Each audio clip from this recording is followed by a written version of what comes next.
Okay, so what does the word retelling means, or to retell? To retell a story means to say what happened in the story in the correct order, adding important details. So now we are going to watch a video, and the video is going to give us a definition, or it's going to show us how to retell a story.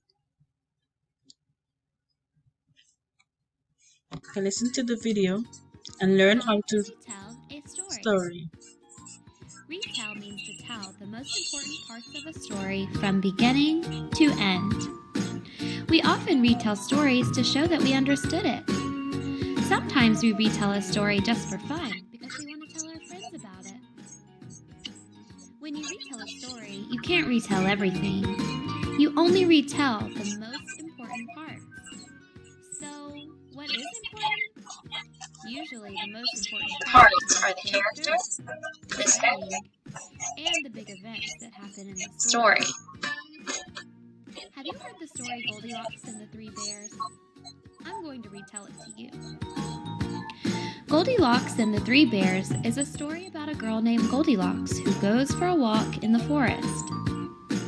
In the beginning, the bears left their house to go for a walk while their porridge cooled. Next, Goldilocks came to their house and she ate their porridge, sat in their chairs, and then fell asleep in one of their beds. In the end, the bears came home and scared Goldilocks. She jumped out of bed and ran away. My retelling included the characters, the setting, and the most important events from the beginning, middle, and end. Now you can practice retelling a story on your own. Thanks for watching. Check out other reading videos on the Teaching Without Frills YouTube channel. Okay, so now that we have completed watching the video, I want you to name 2 things, or 3 if you want to be challenged, that we have to do in order to retell the story.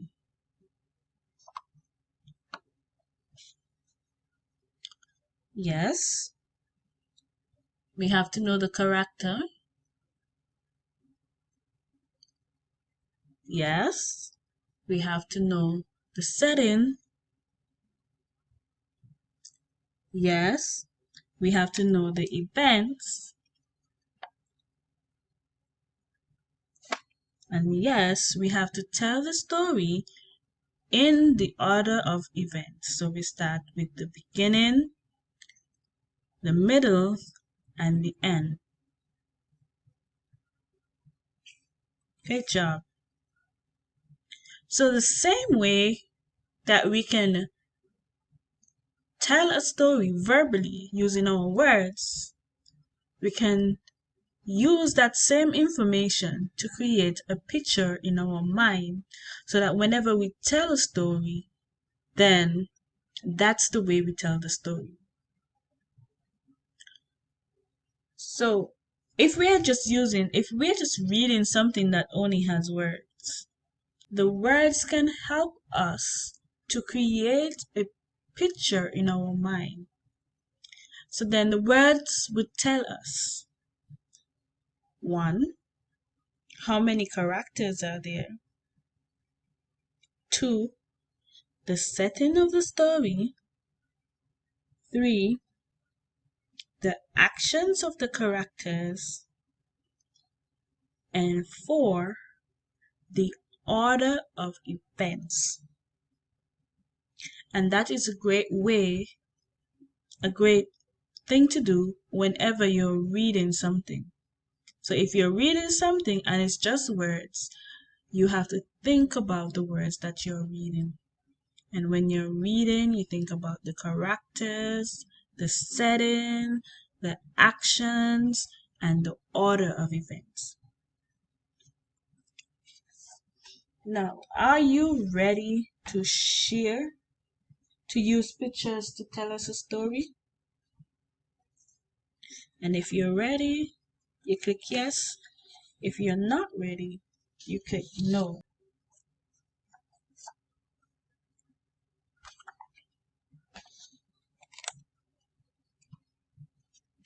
Okay, for this activity, you're going to read along with me.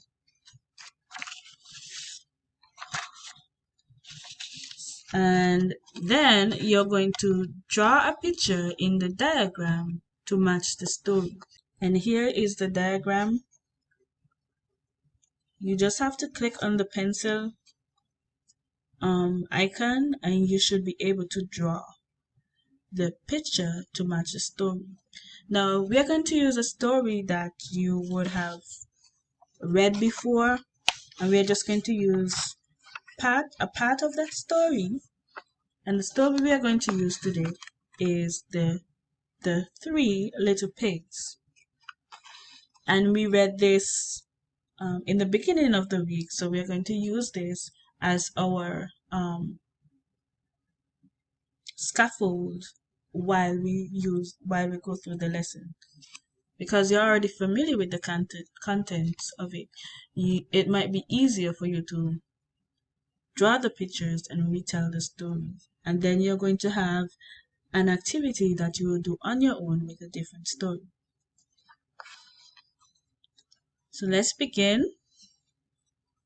Once upon a time, there were three little pigs who lived in a village with their mother and father. The time soon came for them to move out. The first pig decided to build a house for herself out of straws. Okay, we're going to pause here and you're going to go back to the diagram. So you're going to click on this link and it's going to take you. Okay, so the link will take you here. And this is what we know so far from what we've read. So far, we know that in the beginning, there were three pigs.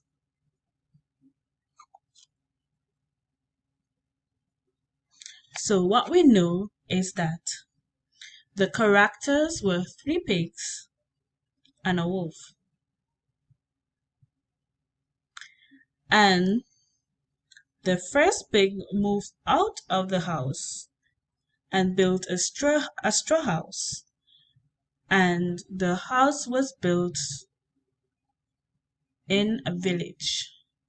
So you're going to use the information you have here and you're going to click on this link, and this link will take you back to the diagram that I showed you before, which is this. And you're going to draw in this section the beginning of the story. Now you just have to draw one picture. Now your one picture could have multiple things, but make sure that you draw enough to show that this is the beginning of the story. I'm going to give you 5 minutes to draw that.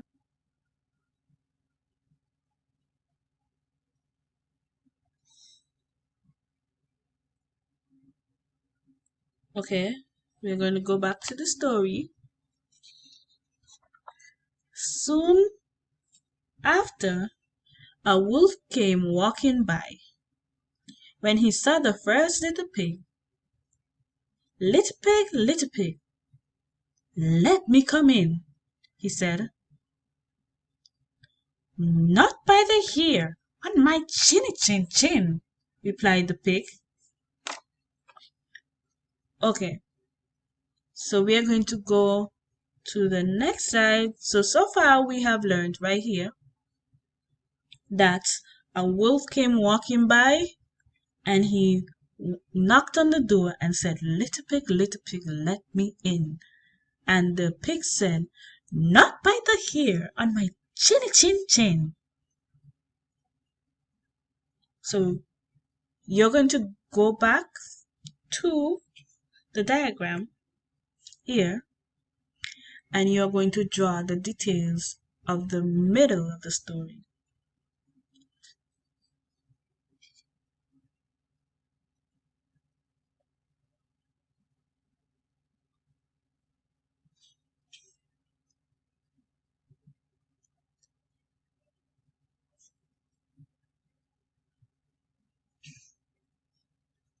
Okay, let's go back to the story.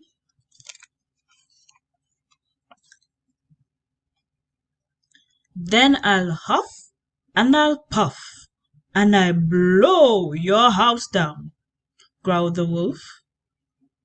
And he began to blow so hard that the straw house blew away.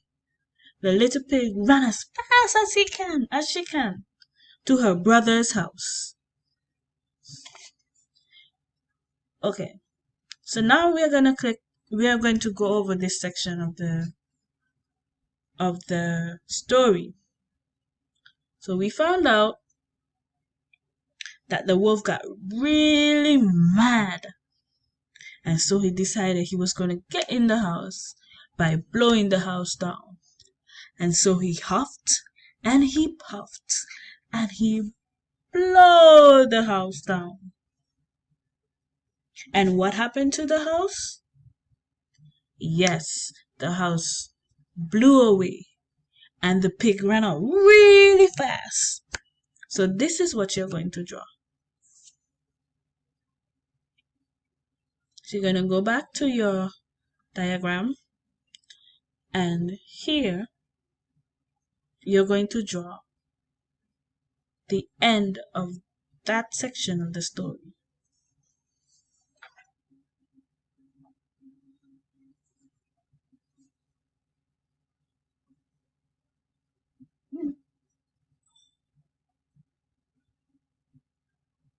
Okay, now the little pig story is a fun and interesting story.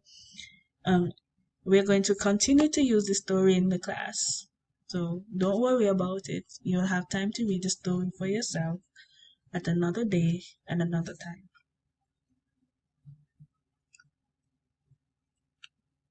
So these are some of the stuff that we learned in the story. You can always go back to the slide and get the information about it.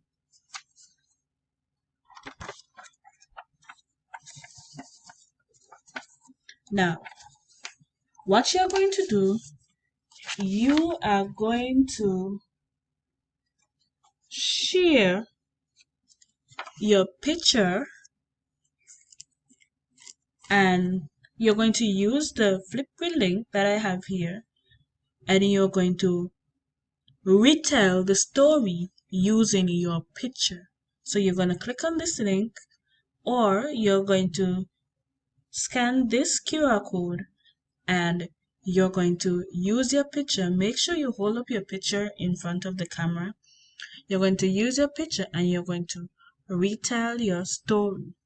And then when you're done, this should only take you maybe 2 minutes to retell your story. When you're done, you're going to watch a video from one of your classmates.